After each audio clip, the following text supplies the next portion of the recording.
Hola, buenas tardes, Guerrero, hermoso estado de Guerrero. Los saludo muy cordialmente en este día en que celebramos a Elena Garro. En este mes de marzo del 2018, el mes dedicado a las mujeres aguerridas, transgresoras, revolucionarias como Elena. Como ustedes saben, Elena Garro se dio a conocer el siglo pasado como narradora, cuentista, novelista, dramaturga, periodista, memorialista, guionista, pero como poeta nunca pudo salir a la luz pública, porque su esposo, Octavio Paz, famoso poeta y ensayista, Premio Nobel de Literatura 1990, no permitió que Elena diera a conocer sus poemas. Él le comentó o le dijo que ese era su terreno. Entonces Elena Garro guardó sus poemas, los cuales navegaron con ella por mar, cielo y tierra durante 7 décadas. Hoy, en este día, vamos a recordarla como poeta. Hace 2 años, precisamente alrededor de estas fechas, por fin salieron a la luz sus poemas. Los recopilé en este poemario titulado Cristales de Tiempo. En este poemario ustedes van a descubrir la vena poética de Elena Garro.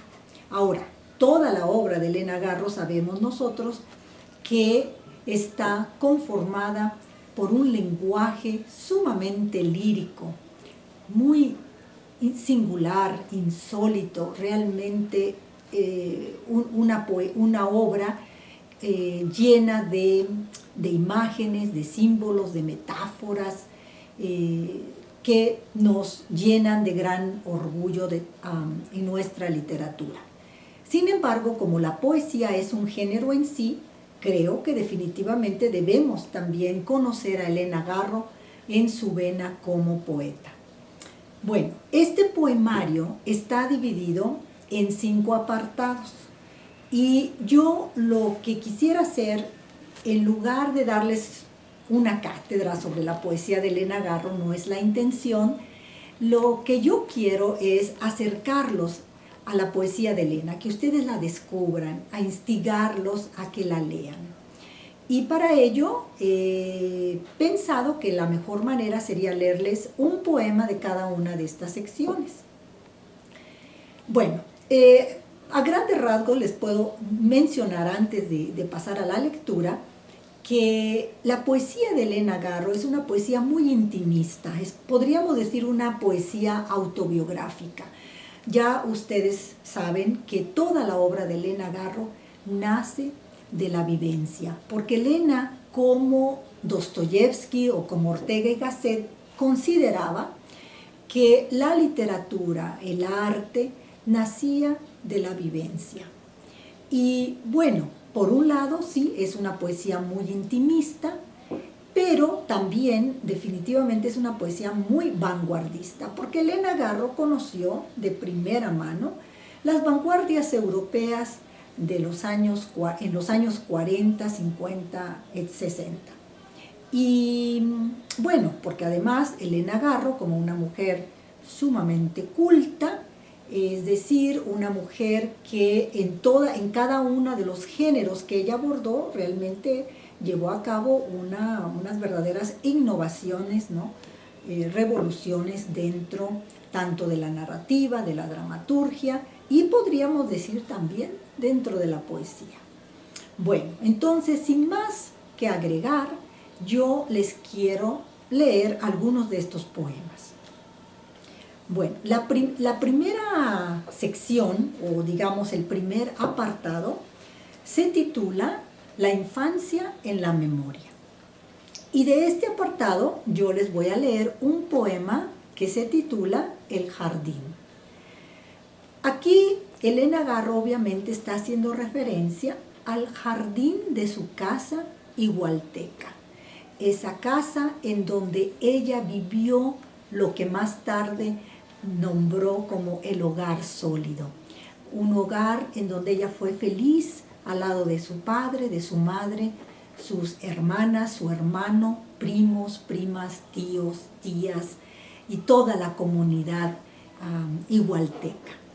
En este poema vamos a ver que ella busca recuperar aquel pasado glorioso y aventurero de su infancia y de su adolescencia, y que lo recupera de hecho a través de la memoria, a través de la palabra. Entonces, pero una cosa más que les quiero comentar antes de leer el poema. En toda la obra de Elena Garro siempre va a haber esa mirada crítica y punzante sobre las injusticias sociales. Es decir, en Elena siempre va a estar presente su mirada en búsqueda de justicia, o podríamos decir una mirada que pone en tela de juicio los sistemas políticos totalitarios que no permiten la justicia social. Bueno, de una manera obviamente muy velada, porque Elena Garro no creía en la poesía que se convertía en una especie de deliberadamente denunciar injusticias, etc. O sea, Elena es ante todo una artista, una poeta, pero claro, con esa mirada muy incisiva. Bueno, entonces, el jardín. ¿Dónde quedó el jardín? ¿Dónde la jacaranda y la palmera, deshojándose azul y dando frutos amarillos? Perdido está el granado, perdida la torre de la iglesia que vivió en el cielo de mi casa. En el centro, la fuente en la que nos mirábamos. Al fondo, el pozo y los helechos. Sobre el pasto, las huellas de nuestros pasos. Sobre nosotros, el tiempo que nos hizo crecer. Las lágrimas de mi madre en las baldosas del corredor. La mano de mi padre cerrando puertas y ventanas. Muy lejos, el viento solitario, el árbol derribado y el continuo caer de las hojas. En el mismo espacio invisible los aullidos del perro y los fantasmas que habitaron mi casa. Por esa rendija del tiempo huyeron también las fiestas patrias y las pisadas nocturnas del huarache, las jícamas, el soldado muerto, mientras bebía un agua de tamarindo, y el ruido de la banda militar. Atrás, Rutilio, Estefanía, sus lágrimas de pobre y el adiós. ¿Dónde recuperar aquellos días? Bueno, como pueden ver, es una remembranza de ese jardín en donde ella fue inmensamente feliz. El segundo apartado se titula Horror y angustia en la celda del matrimonio. Y el poema que he seleccionado de este apartado está dedicado a Octavio Paz y se titula O. Bueno, como ustedes saben, el matrimonio entre Octavio Paz y Elena Garro pues no fue un matrimonio muy afortunado. Octavio Paz, como producto de la sociedad patriarcal machista mexicana, pues en realidad obstaculizó en gran medida los proyectos artísticos e intelectuales de Elena. Y bueno, tuvieron un matrimonio que no fue del todo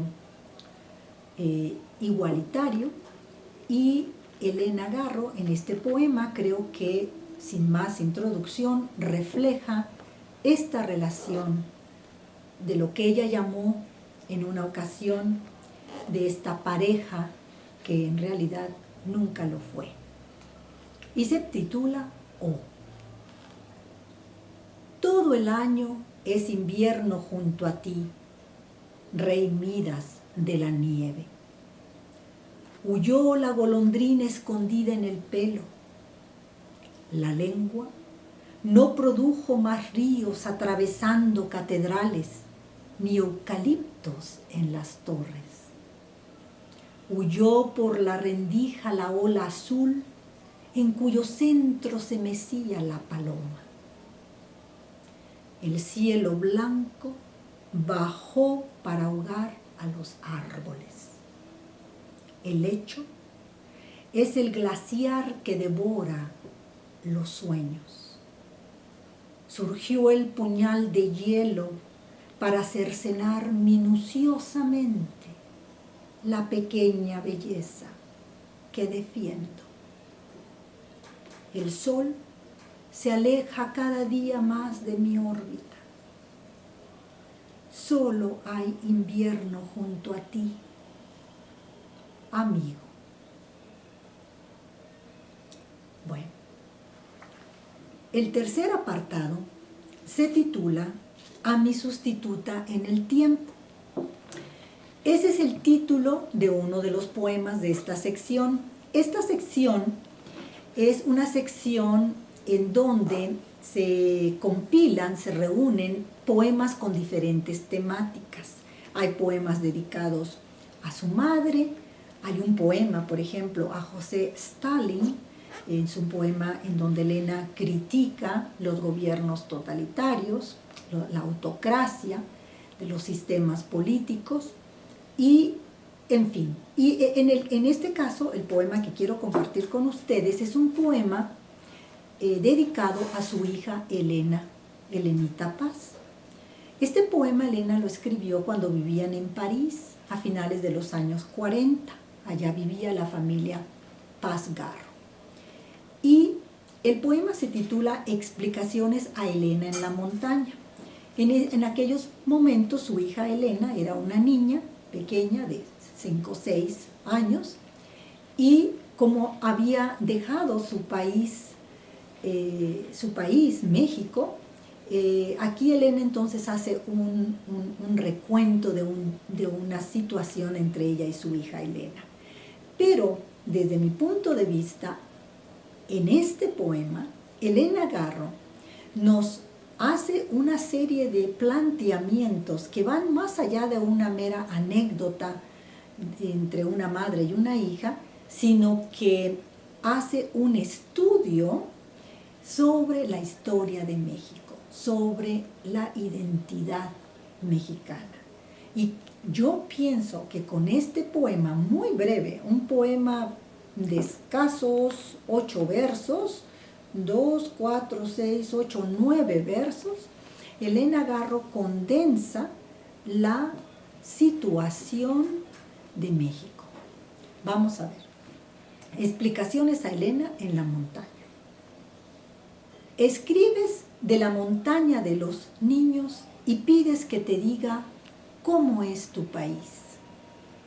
Las moscas aplastadas de tu letra han llegado volando, curiosas, exigentes de nombres de ciudades, de héroes, de batallas, de flores, de volcanes. No tengo nada que decirte. Hernán Cortés llegó hablando en una lengua que nadie conocía. Bueno, les dejo de tarea hacer una revisión de la historia y de la identidad mexicana a través de este poema, que creo que este poema podría servir de epígrafe para un curso de la historia de México. Bueno, ahora, cuarto apartado, son los poemas que Elena Garro le dedicó a Adolfo Bioy Casares. Quizás algunos de ustedes sepan que Elena mantuvo una relación amorosa con el escritor argentino de finales de los años 40 a finales de los años 60. Aunque en realidad fue una relación más bien epistolar, puesto que los dos estaban casados, Elena con Octavio Paz y Adolfo Bioy Casares con Silvina Ocampo. Sin embargo, pues obviamente fue un personaje, un hombre, una persona muy importante en la vida de Elena, y estos poemas están dedicados a esa parte de su vida. Hay poemas de amor y también poemas de desamor, puesto que la relación, como les comentaba, pues no pudo en realidad fructificar. El poema que yo les voy a leer es un poema de amor, y Elena lo escribió en París en 1950. Se llama Viaje. Miro tu rostro, su dorada geografía, las pendientes, los minúsculos ríos. Navego sin parar por ellos. Siempre es otoño, siempre hay hojas cayendo y pájaros que se despiden. Voy de viaje, hermana, voy al país abierto, navegable, del rostro de mi amado. Wow. Bueno, la última sección se titula La poética del exilio, y podríamos decir que es el apartado más desgarrador, más desolador de la poesía de Elena. Estos textos los escribió durante los años del ostracismo, y principalmente son poemas escritos en España, algunos en París, y el que les voy a compartir en estos momentos se titula Amplia soledad. Creo que este poema refleja, encapsula muy bien cómo vivió Elena al lado de su hija los últimos 20 años de su vida. Como ustedes saben, Elena Garro fue acusada injustamente al lado de Carlos Alberto Madrazo, a raíz o en el contexto de la masacre de Tlatelolco. Fueron acusados de ser complotistas, de organizar o conspiradores, de organizar un complot para derrocar al gobierno de Gustavo Díaz Ordaz, y también de ser los principales instigadores de la del movimiento estudiantil. A raíz de la masacre fueron acusados de querer derrocar al gobierno. Lo que sucedió es que tanto Madrazo como Elena Garro formaban parte de un movimiento que buscaba democratizar el sistema político mexicano, y también su lucha consistía en terminar con las injusticias sociales. Elena Garro se había dedicado a defender a los campesinos desde finales de los años 50, en contra de los terratenientes, en contra de los caciques que les robaban y los masacraban para despojarlos de sus tierras. Entonces el gobierno orquestó esta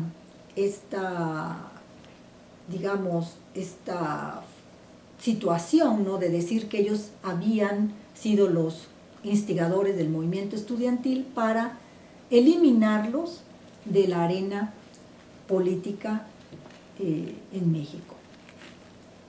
Bueno, entonces, amplia soledad. Amplia soledad, siempre más amplia. 4 paredes ajenas, un diálogo continuado, olvidadas las fiestas, el carmín de los trajes, el chisporroteo de las rosas. Algunas golondrinas cantan al atardecer el dichoso pasado. revolotean antes de dormir. Sus trinos entran en el pecho vacío de sentimientos, trinos, augurios del pasado perdido. Tal vez si Dios asomara su inefable rostro en los vapores de la ardiente tarde, las golondrinas volverían a ser notas ligeras, dibujadas en tinta china sobre el enigmático papel de música. Y tal vez algunos jóvenes todavía no nacidos podrían volver a repetir. Volverán las oscuras golondrinas en tu balcón sus nidos a colgar. Pero ya no hay balcones. Asiria preside nuestros días de hierro y de silencio, silencio de palabras y multiplicación asombrosa de chirridos. El poema está fechado el domingo 22 de junio de 1980 y al final hay una anotación de Elena Garro en donde dice: Elena, se refiere a su hija, Elena duerme en este sofocante cuarto, Lola, se refiere a su gatita, Lola está con ella, Petrushka, otro de sus gatos, Petrushka tendido en mi inhóspita cama sin cabecera. Bueno, espero que esta breve introducción a la poesía de Elena Garro los haya dejado deslumbrados ante su palabra y que ustedes la descubran, los que no la han descubierto, la descubran, se acerquen a ella y gocen a Elena Garro en todo su esplendor. Muchas gracias. Hasta pronto.